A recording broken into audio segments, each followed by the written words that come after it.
இஸ்ரேலின் வான்வழி தாக்குதலில் ஈரானுடைய உயர் பாதுகாப்பு தலைவர் அலி லாரிஜானி கொல்லப்பட்டதற்கு தீர்க்கமான பதிலடி கொடுக்கப்படும் என்று ஈரானுடைய தற்போதைய இராணுவ தளபதி எச்சரித்துள்ளார். சரியான நேரத்திலும் இடத்திலும் குற்றமுளைக்கும் அமெரிக்காவுக்கும் இரத்த வெறி கொண்ட சியோனிச ஆட்சிக்கும் தீர்க்கமான வருந்தத்தக்க பதிலடி கொடுக்கப்படும் என்று ஹடாமி ஒரு அறிக்கையை வெளியிட்டுள்ளார். லாரிஜானியின் மரணத்துக்கு பழிவாங்கும் விதமாக இஸ்ரேலை நோக்கி ஈரான் ஏற்கனவே ஏவுகணைகளை ஏவியிருப்பதாகவும் அந்த அறிக்கையில் குறிப்பிடப்பட்டுள்ளது. அடுத்ததாக உலகமே கேட்கக்கூடிய இன்னும் ஒரு முக்கியமான கேள்வி, இஸ்ரேல் பிரதமர் பெஞ்சமின் நெத்தன்யாகு உயிருடன் இருக்கிறாரா இல்லையா என்ற கேள்வி எழுப்பப்பட்டுக் கொண்டிருக்கின்றது.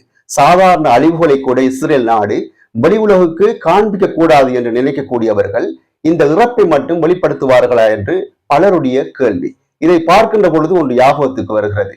வடிவேல் ஒரு படத்தில் மாறுவேடம் போட்டுக் கொண்டு வருகின்ற பொழுதெல்லாம் அவரை கண்டுபிடித்து விடுவார்கள் வடிவேல் தான் என்று.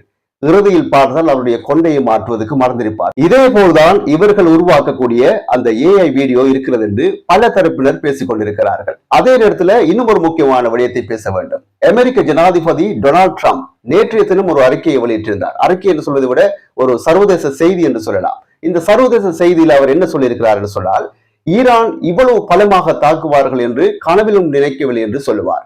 ஈரான் இராணுவத்தை புகழ்ந்து பேசிக் கொண்டிருந்தார் நேற்றைய தினம். எதற்காக இப்படி பேசினார் என்று தெரியவில்லை.